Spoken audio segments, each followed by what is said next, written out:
36वें question में मैं देखो क्या कह रहा है। उससे पहले मैं बता दूं कि मैं आज आपको 36 से लेकर 40 तक क्वेश्चन करवाने वाला हूं, यानी कि आज 5 प्रश्न आज करवाने वाला हूं और 5-5 मैंने करके सारे क्वेश्चन करवा दिए हैं और आगे के बचे क्वेश्चन भी मैं जल्दी करवा दूंगा।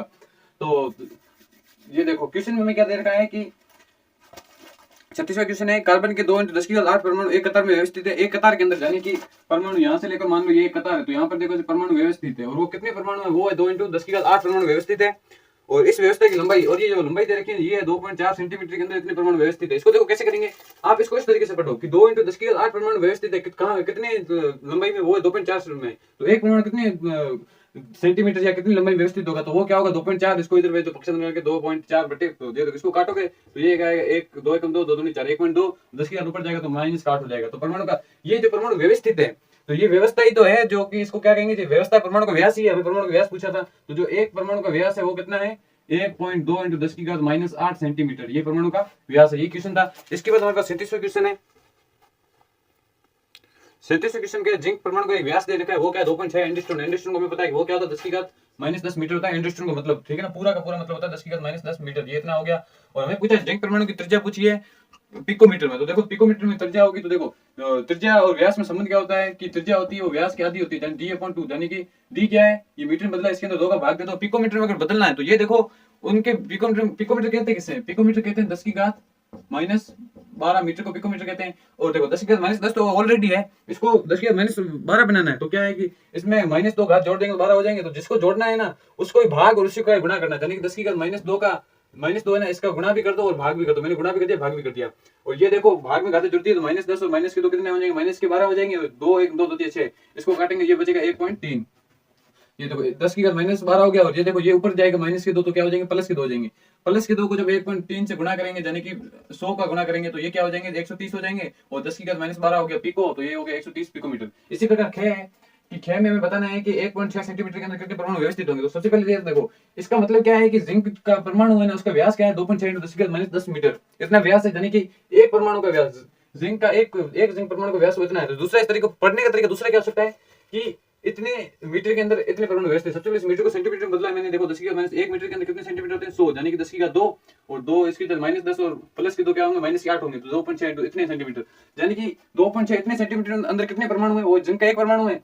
तो 1 सेंटीमीटर के अंदर कितने परमाणु होंगे, एक को इधर ये देखो इसको ऐसे पढ़ोगे 1 के गुणा में सॉरी 2.6 × 10⁻18 और ये इसके अंदर गुणा है 1 सेंटीमीटर, ठीक है ना। तो एक को यहाँ पर छोड़ दो, बाकी का पक्षांतर कर दो, तो ये संख्या आएगी हमारे पास सिर्फ। तो 1.6 सेंटीमीटर में व्यवस्थित परमाणु वो कितने होंगे 10⁻8 ऊपर का 10⁻8 और 2.6 और 1.6 इसके साथ गुणा कर देंगे एक परमाणु का, यानी कि 1 सेंटीमीटर में कितने परमाणु है तो 1.6 सेंटीमीटर कितने होंगे, तो 1.6 का गुणा कर दिया हमने और 16 के अंदर 26 का भाग देंगे तो वो जाएगा 0.615। और इसको जब 1 पॉइंट इधर लेके आओगे, 1 पॉइंट लाने का तरीका बताया था, 1 पॉइंट लाना है तो 10 का ऊपर गुणा कर दो, 10 का नीचे गुणा कर दो। इस पॉइंट को इधर लाने के लिए कौन सा 10 खर्च होगा वो देखो, तो ये वाला 10 खर्च हो जाएगा, ये वाला 10 बच जाएगा, ये 10 की घात 1 है ऊपर जाएगा माइनस हो जाएगा, यानी 8 - 1 तो क्या बचेंगे 7, तो 10 की घात 7, ये हमारे पास फाइनल उत्तर है। उसके बाद नेक्स्ट क्वेश्चन, तो देखो 38वें क्वेश्चन में क्या दे रहा है कि अगर किसी कण का स्थिर विद्युत आवेश है 2.5 × 10⁻19 कूलम, यानी कि उसका आवेश दे रखा है, हमें बताना उसमें इलेक्ट्रॉन की संख्या कितनी है। तो देखो सबसे पहले हमें बताना चाहिए एक इलेक्ट्रॉन आवेश कितना था, ये तो याद ही होना चाहिए, इलेक्ट्रॉन और प्रोटॉन का याद होना चाहिए और उनके द्रव्यमान भी याद होने चाहिए। एक इलेक्ट्रॉन का आवेश कितना होता है 1.6 × 10⁻19 कूलम। इसको पढ़ने का दूसरा तरीका क्या हो सकता है, अर्थात मैं यहाँ लिख देता हूँ, अर्थात दूसरा तरीका क्या हो सकता है कि 1.6 × 10⁻19 कूलम में उपस्थित इलेक्ट्रॉन कितने हैं, एक इलेक्ट्रॉन का आवेश है तो उपस्थित इलेक्ट्रॉन कितने होंगे, एक इलेक्ट्रॉन होंगे तो एक कूलम। इसको मैंने क्या बताया, इसको इस तरीके से पढ़ो कि इसके गुणा में लिखा हुआ है 1 कूलम, ठीक है। तो 1 कूलम को यहाँ रख दो, बाकी पक्षांतर कर दो। 1 कूलम में उपस्थित, यहाँ पर लिखा हुआ है उपस्थित इलेक्ट्रॉन की संख्या, वो क्या होगी 1 बटे इसको पक्षांतर कर दिया हमने। तो क्वेश्चन में दे रखा है कूलम, तो इतने कूलम में बताना इलेक्ट्रॉन की संख्या, तो इतने इसका गुणा कर देंगे। अगर 1 कूलम इतने है तो इतने कूलम कितने होंगे, तो इसका गुणा कर देंगे। तो 1 10⁻19 ऊपर जाएगा 10⁻19 और 2.5 है, 2.5 में 1.6 का गुणा करेंगे, भाग करेंगे तो ये आ जाएगा 156।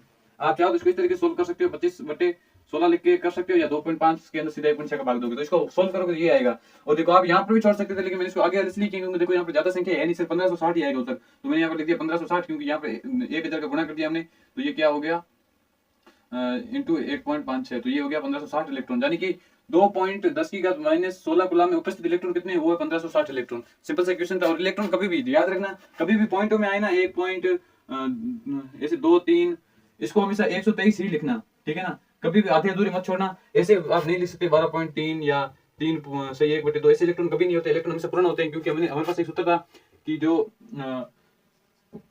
आवेश होता है वो अन्य और इलेक्ट्रॉन के जो पूर्ण गुणज होता है, यहाँ पर अन्य वो 1 2 3 जैसे बढ़कर कुछ भी हो सकता है, यानी पूर्ण गुणज होगा, बटे में या आधे में पॉइंट में नहीं होगा, इसलिए पूरे लिखा है मैंने उत्तर 20 का।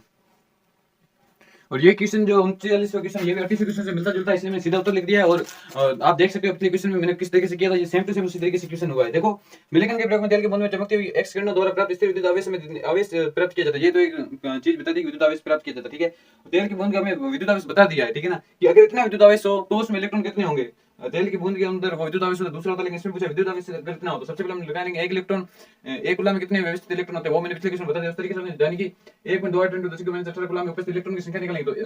तो देखो 1.6 इसका भाग कर दिया है मैंने, देखो 1.6 × 10⁻19 होता है, उसका भाग कर दिया, भाग करेंगे तो 1.6 तो बटा में आ जाएगा, ये ऊपर जाएगा तो प्लस के 19 हो जाएंगे। तो इसका जब गुणा करेंगे, हल करेंगे तो ये आएगा 0.80125 10⁻1 यानी कि 10, इसको गुणा करेंगे 8.0125 आएगी, तो नियर अबाउट यानी कि लगभग 8 के बराबर है। मैंने कभी पहले बताया था कि संख्या कभी भी आपको पॉइंटों के अंदर नहीं लेनी है 1 2 3 4, या क्योंकि जो आवेश होता है वो n और इलेक्ट्रॉन का पूर्ण गुणज होता है, n होता है वो यहाँ पर 1 2 3 4 5 6 7 यानी कि पूर्ण संख्या होगी, कभी भी बटा में या नहीं होगी, पॉइंट में नहीं होगी, इसलिए लगभग ये किसके बराबर है 8 के बराबर। अगर यहाँ पर कुछ इस प्रकार होता है कि 8.95 या 90 होता है या 70 होता है 8 पॉइंट, तो हम उसकी संख्या लेते हैं वो 9 लेते हैं, लेकिन ये कम है इसलिए इसको लेंगे 8 लेंगे, ठीक है, ये लगभग के मान बराबर होता है।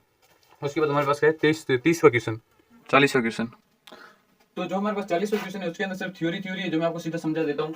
देखो एल्यूमिनियम, सॉरी यहाँ पर हमारे पास बात हुई एल्यूमिनियम, सोने की किसकी बात हुई थी, सोने की, एल्यूमिनियम की हुई थी, किसकी हुई थी मैं एक बार देख लेता हूँ। देखो तो यहाँ पर हमारी बात हुई है वो है सोने और प्लेटिनम की, यानी कि Au और प्लेटिनम की, Au और प्लेटिनम। तो देखो इसका प्रयोग किया है, इसकी जगह हमने एल्यूमिनियम जैसे हल्की धातु का प्रयोग क्यों नहीं किया।